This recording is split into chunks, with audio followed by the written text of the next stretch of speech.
Bonjour à tous, où que vous soyez à travers le monde.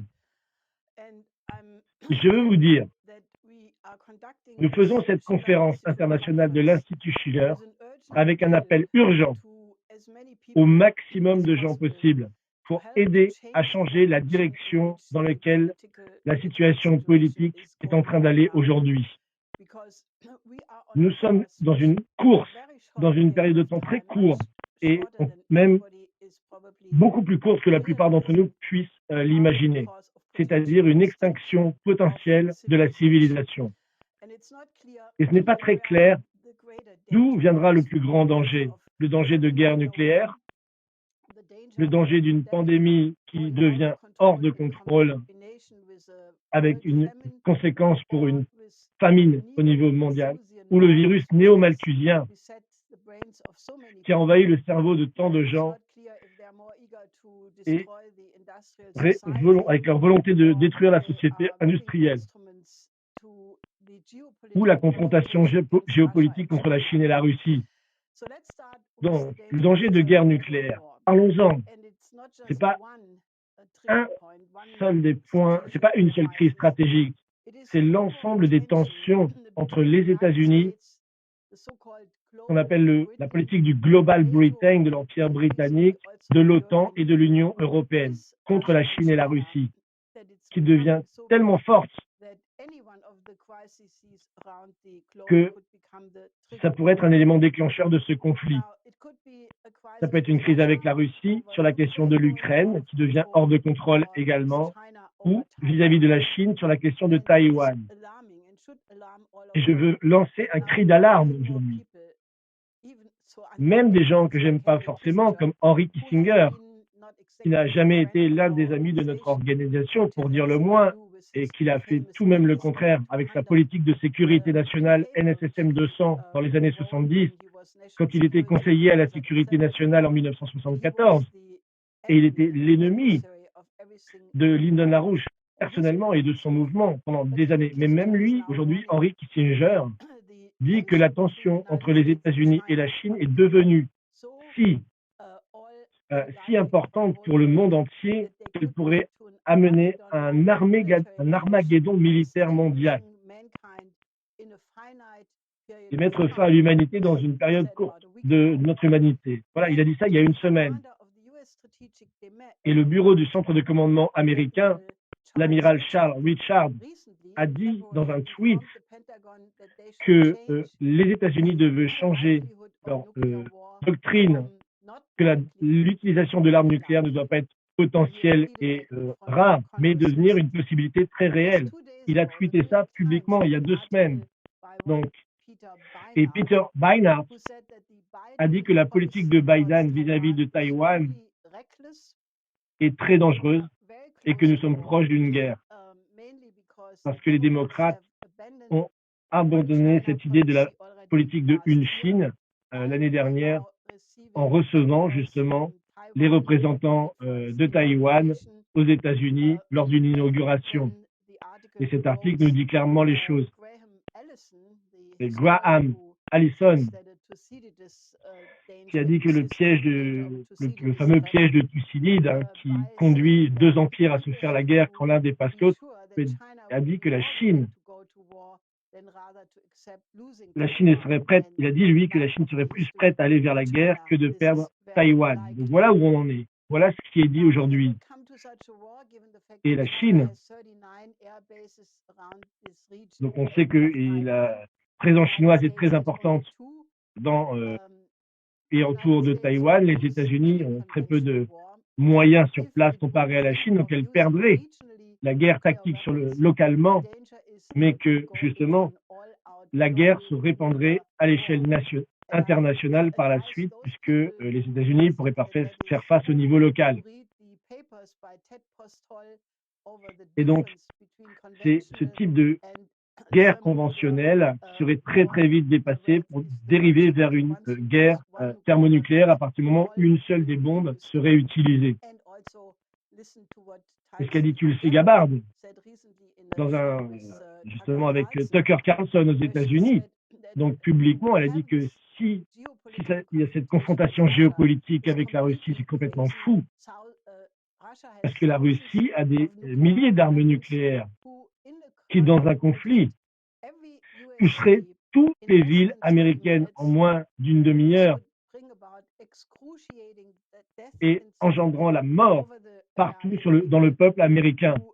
Et voilà ce qu'elle a dit publiquement sur la chaîne, le programme très important de Carlson Tucker, et que les gens verraient leur chair brûler sur leurs os. Donc, elle a eu des mots très très forts.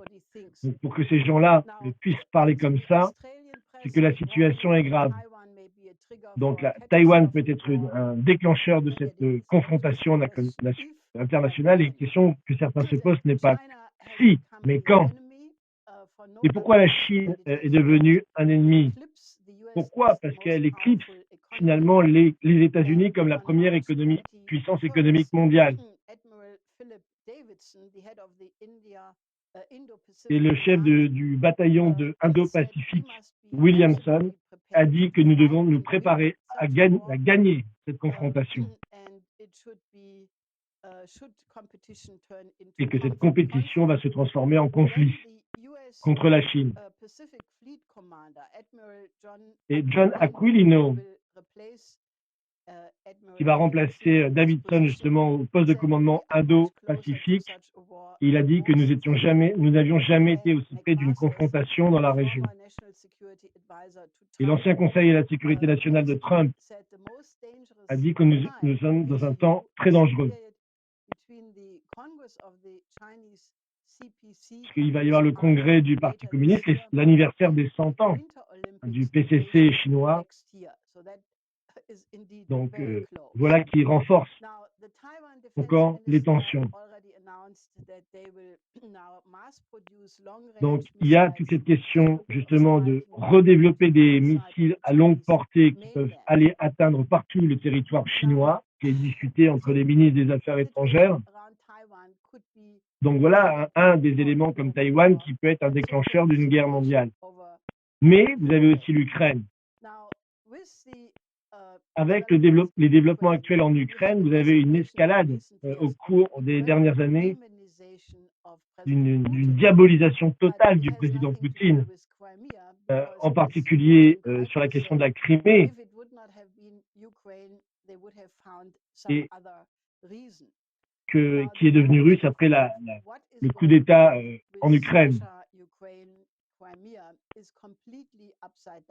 Et ça n'a pas commencé justement avec l'annexation justement de la Crimée, mais ça a commencé avec l'Union européenne, qui s'est associée avec l'Ukraine en 2013, qui avait été rejetée pour des bonnes raisons d'ailleurs, et qui a mené à la crise et aux manifestations de Maïdan, qui a mené au coup d'État, un coup d'État nazi en février 2014.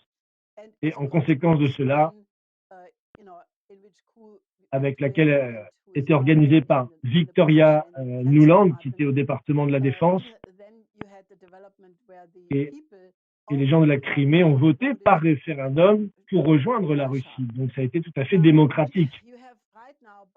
Et Blinken et le secrétaire actuel de la sécurité nationale américaine, et Nuland, aujourd'hui vont aller en Ukraine, soutenir justement la demande par le gouvernement ukrainien de rejoindre l'OTAN. Et là, c'est là, Poutine l'a dit clairement, que les gens en Occident ne devraient pas franchir cette ligne rouge. Parce que la réponse serait asymétrique. Elle serait asymétrique, rapide et violente. Parce que la Russie est une puissance nucléaire également. Et donc, voilà, ça peut provoquer également des réponses de ce type et qui peut amener à l'annihilation de l'espèce humaine. Scott Ritter,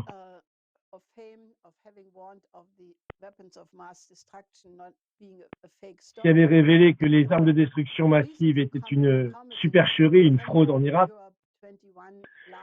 a dit que vous avez actuellement des manœuvres militaires qui s'appellent Defender Europe, qui sont les plus grandes jamais réalisées sur le sol européen par l'OTAN, et que tout cela montre que l'OTAN est aujourd'hui en position d'infériorité par rapport aux troupes russes d'un point de vue des guerres conventionnelles. Donc le danger, c'est de ne pas aller vers une guerre conventionnelle, mais vers une guerre nucléaire, de par ce rapport de différentiel de supériorité. La guerre avec la Chine est impensable. À l'époque,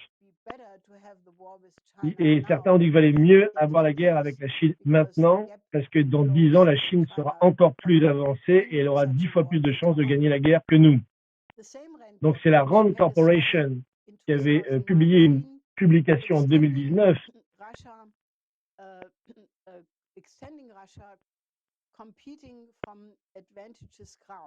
donc c'est un document de plus de 300 pages de la Rand Corporation contre la Russie sur comment on devait contrôler la Russie économiquement, militairement et de mettre toute la propagande pour cela.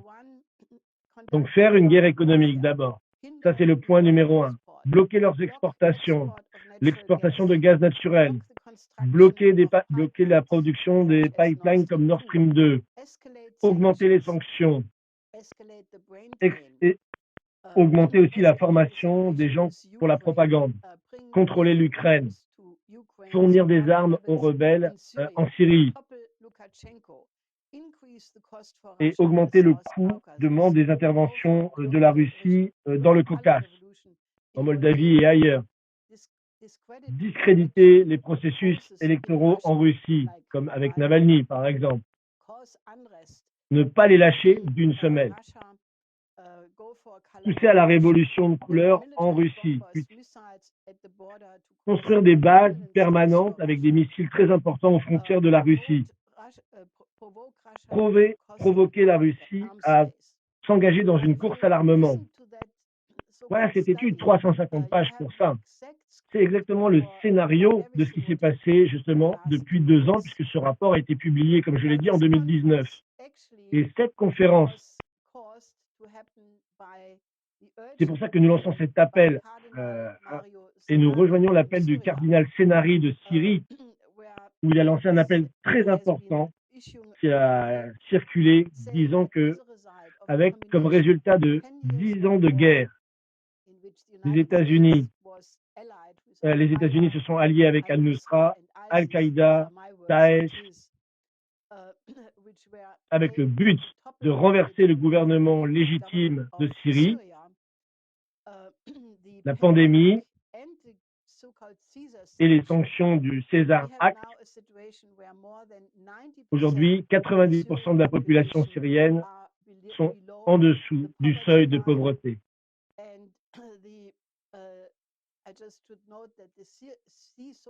Et les sanctions qu'on appelle les sanctions César, qui sont basées sur le même type de fraude que nous avions vu comme un prétexte, en fait, pour cette politique de guerre permanente, comme les armes chimiques ou les armes de destruction massive qui étaient soi-disant possédées justement par Saddam Hussein et autres, et tout ça manipulé par les casques blancs en Syrie.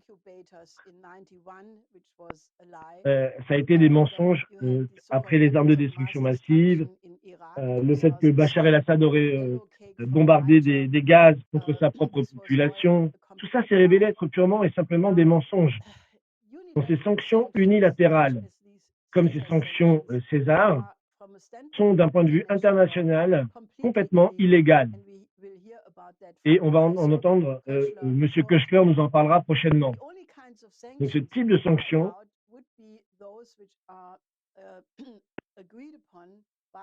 parce qu'elles ne sont pas validées par le Conseil de sécurité des Nations Unies. Donc ces sanctions unilatérales sont une forme de guerre qui vise les pauvres, les vieux, les enfants. C'est l'idée de faire souffrir la population à un tel point, ils n'ont pas de médicaments, ils n'ont pas d'aliments, pas de nourriture, pour qu'ils se soulèvent et organisent un changement de régime dans le pays.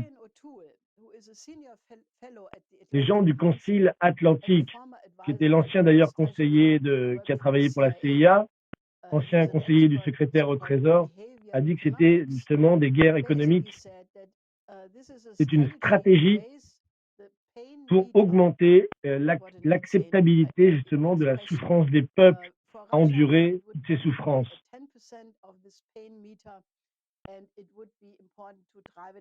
Il a dit qu'il fallait encore augmenter la souffrance des gens. Il faut virer la Russie du système de paiement international qui s'appelle SWIFT, etc., plus limiter ses transactions financières internationales. Et pareil en Syrie. C'est-à-dire que la continuation de ces sanctions contre la Syrie, ça veut dire la mort de dizaines de millions, de milliers, voire des millions de gens dans la région. Et les gens qui font ces politiques disent « Et alors? Et alors quoi ?» Madame Albright, sur le grande émission 60 minutes, justement, que les 500 000 enfants qui sont morts en Irak suite aux sanctions, qui sont des enfants en dessous de l'âge de 5 ans, oh, c'est un choix très dur, a-t-elle dit, mais le prix en valait la chandelle. Voilà ce qu'elle a dit, Madeleine Albright. Donc, le président du Programme alimentaire mondial, David Beasley, a parlé à de nombreuses conférences de la famine au Yémen. Je vous invite à regarder sa vidéo sur Internet. Au Yémen, il y avait des petites filles qui avaient des bras qui étaient aussi fins que mon doigt. Elles avaient les yeux complètement sortis des orbites à cause du fait qu'elle était en train de mourir de faim. Et Madame Albright devrait avoir des cauchemars toutes les nuits avec ces 500 000 enfants qui sont morts de la politique de la guerre à la guerre d'Irak. Et de se regarder dans les yeux de cette fille qui meurt jusqu'à temps qu'elle ait un sentiment humain. Donc la situation est bien pire malheureusement. Parce que selon le Programme alimentaire mondial, le nouveau rapport qu'ils viennent de publier sur la crise alimentaire mondiale en 2021, 55 nations aujourd'hui dans le monde sont en situation de stress alimentaire maximum à cause des sanctions et des guerres, des dépréciations. Et donc, il y a aujourd'hui une sécurité alimentaire internationale sans précédent parce que les prix alimentaires entre décembre sur une année ont augmenté pour certains de plus de 260%. Ce que cela veut dire, c'est que c'est dans toutes ces nations, plus de 40 nations, c'est que vous avez minimum 35 millions de personnes qui peuvent mourir dans les mois qui viennent. Et David Beasley a fait dans une conférence à Stockholm pour la recherche pour la paix, il a appelé toutes les nations à se mobiliser pour un soutien urgent pour éviter la mort massive de millions de gens de faim à l'échelle internationale. Et il a dit que ça pourrait atteindre des proportions bien plus importantes que le nombre de morts de la Seconde Guerre mondiale. Et le Conseil de sécurité des Nations Unies et sa résolution 2049, qui était passée en 2018, et que cette résolution disait que la faim ne peut pas être utilisée comme une arme de guerre. Il y a maintenant, on a plus de 100 millions de personnes qui sont dans cette insécurité. Afghanistan, la République démocratique du Congo, l'Éthiopie, Haïti, le nord du Nigeria, le Sud-Soudan, Syrie, le Yémen et le Zimbabwe.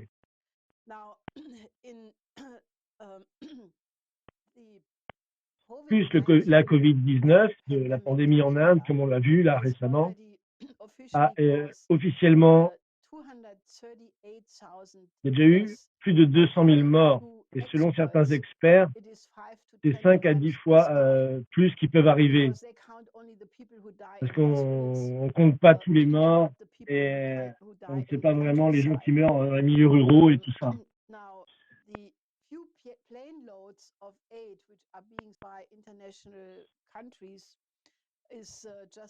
Donc, c'est une goutte d'eau dans l'océan, l'aide qu'on fournit à ces pays-là.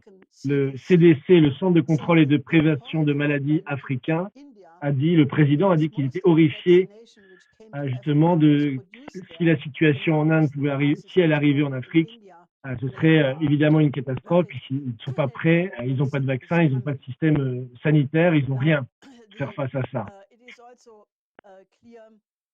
Donc, il est clair également qu'on regarde aussi à des morts en masse au Brésil et d'autres endroits du monde à cause de ça. Donc, vous voyez, regardez toute la totalité de ce que je viens de présenter. On doit vraiment réagir. Donc là, on va se faire griller comme des poulets.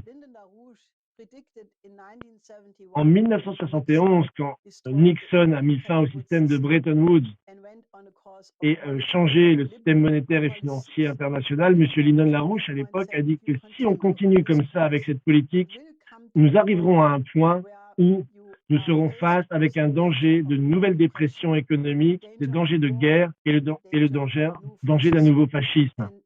Mon défunt mari, était tout à fait juste quand il avait dit en 1973 que les conditionnalités du FMI conduiraient à des nouvelles pandémies mondiales du fait de la pauvreté qu'elle engendrerait. Et c'est ce qu'on voit aujourd'hui et ce serait une menace pour l'ensemble de la civilisation. Donc le système financier est en train d'exploser. On est dans une situation où, après la crise systémique de 2008, rien n'a été fait pour remédier à cette politique d'assouplissement quantitatif, de renflouement bancaire, la création de milliers de milliards de dollars et d'euros dans le système financier. Et aujourd'hui, on parle d'un effondrement hyperinflationniste, comme c'est arrivé en Allemagne en 1923. On imprimait de l'argent massivement pour payer la dette de la Première Guerre mondiale. Mais en novembre 1923, pas 1933, et des millions de gens se retrouvaient sans rien à cause du système hyperinflationniste. La Bank of America, hier, a même publié un rapport que nous avions ce qu'elle appelle une hyperinflation transitoire. Voilà, parce que les prix des matières premières et de l'alimentation sont en train d'exploser et que ça va se sentir dans les prix vis-à-vis des consommateurs. Mais qu'est-ce que ça veut dire une hyperinflation transitoire? Ça veut rien dire. Donc, ça veut dire qu'on va vers l'hyperinflation.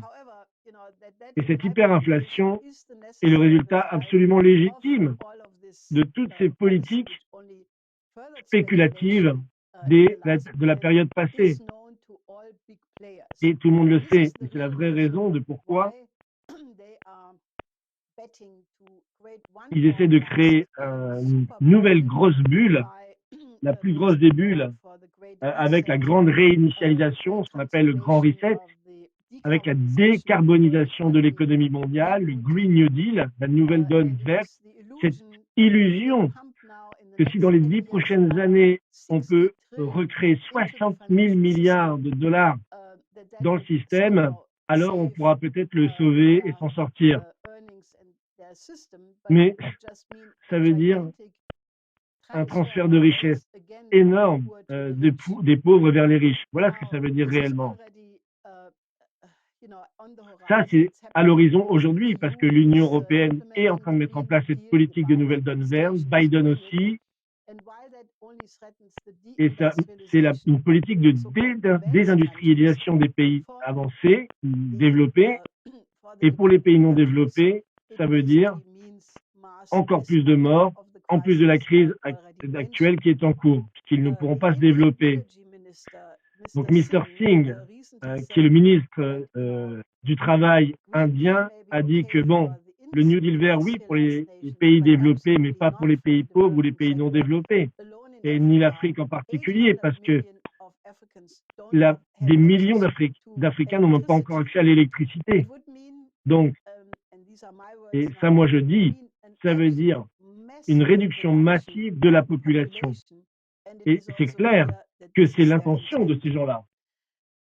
Donc, ce qui doit être fait, Il y a une solution, mais c'est important de prendre tous ces problèmes comme une totalité, parce que c'est une crise systémique.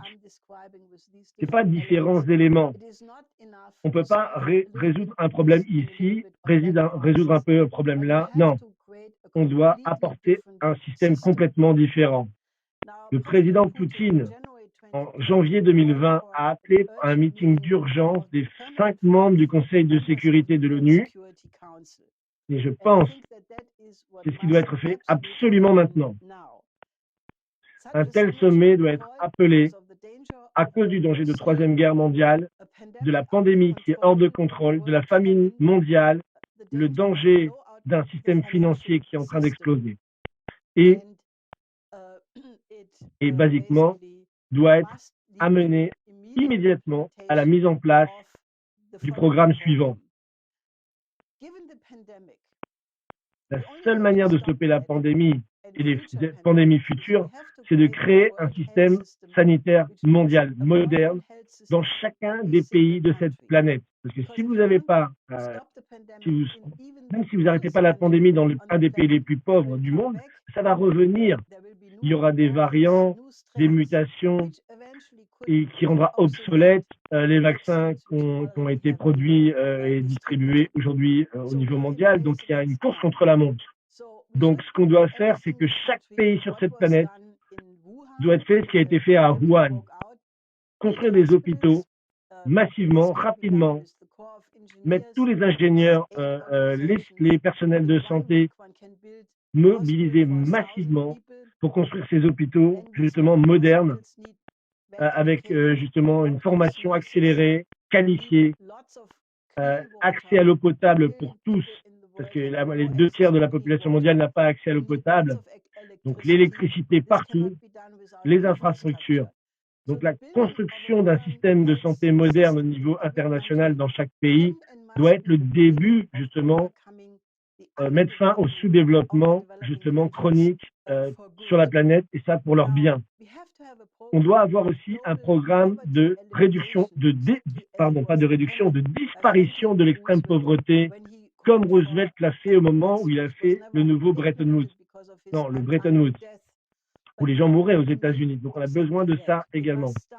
Ça a commencé avec une séparation au niveau mondial des banques de dépôt et des banques d'affaires, pour mettre en place un système de crédit, de banque nationale de crédit public dans chaque pays pour financer le développement infrastructurel et industriel. Voilà, et ce serait un nouveau système de Bretton Woods, comme ça avait eu l'intention de Roosevelt au début, pour financer justement le projet de nouvelles routes de la soie en Asie du Sud-Ouest et ailleurs. Donc cette possibilité de mettre fin aux morts en masse au Yémen, en Irak et ailleurs. Le président Xi Jinping l'a dit quand il était en Arabie Saoudite, en Iran et en Égypte. Il a offert de proposer d'étendre des nouvelles routes de la soie justement dans toute la région pour le développement des infrastructures. Et nous avons travaillé sur un programme complet pour la région qui peut être mis en place si dans ce sommet d'urgence des 5 membres du Conseil de sécurité de l'ONU, ce soit discuté pour la Russie, la Chine, l'Inde, travailler ensemble, et les États-Unis et l'Union européenne, pour coopérer justement dans la reconstruction justement de l'Asie du Sud-Ouest qui a été détruite par ces guerres permanentes. Et donc la nouvelle route de la soie, cette coopération internationale avec d'autres pays d'ailleurs comme le Japon, l'Inde, la Corée du Sud, doivent tous s'engager dans la reconstruction et le développement de l'Afrique. On doit remplacer la géopolitique et les confrontations géopolitiques avec un programme à marche forcée de coopération pour le développement de la fusion thermonucléaire contrôlée et faire des percées scientifiques. Et une fois qu'on aura de l'énergie propre et en quantité infinie, alors la population mondiale pourra y avoir accès sans problème, sans limite. Et on pourra séparer les isotopes avec la torche à fusion, pour créer des nouvelles ressources pour l'ensemble de la planète. Et donc une coopération internationale Contrairement à celle basée sur la géopolitique et la confrontation dans l'espace, on doit avoir une coopération internationale pour créer un village lunaire et demain des villes sur Mars. Voilà ce qu'on doit faire. On doit écouter le président de la mission Mars et le président de les ministres de l'énergie de Abu Dhabi, M. Amiri, qui, il y a quelques années, a fait un très beau discours. Donc c'est une femme, hein. C'est elle qui dirige le programme spatial aux Émirats arabes unis, et on avait publié la vidéo sur notre site. Elle dit les gens devraient regarder ce qu'il y a au bout de leur doigt, en pointant son doigt vers le ciel, et le ciel leur dira quelque chose. Est-ce que je vais montrer la vidéo, voyez?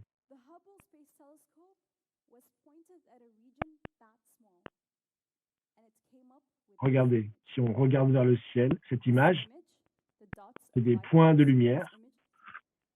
Ce n'est pas des étoiles, mais c'est des galaxies. Des centaines de milliards d'étoiles et galaxies. Des centaines de milliards de galaxies. Voilà ce qu'on a si on pointe le doigt vers le ciel. Donc le télescope Hubble a découvert que c'est 2000 milliards de galaxies dans le monde, enfin dans l'univers. Et donc, mettez un peu votre esprit, votre pensée, justement. Comment c'est stupide que nous, en tant qu'espèce humaine, qui sommes la seule espèce humaine qui peut être immortelle en tant qu'espèce, parce que justement, notre raison créatrice nous le permet, on va s'auto-détruire dans une guerre thermonucléaire. Je pense nous devons avoir l'ambition d'arrêter d'être plus stupides que les animaux eux-mêmes. Il n'y a aucun animal qui ferait ça, qui aurait cette attitude. Merci à tous.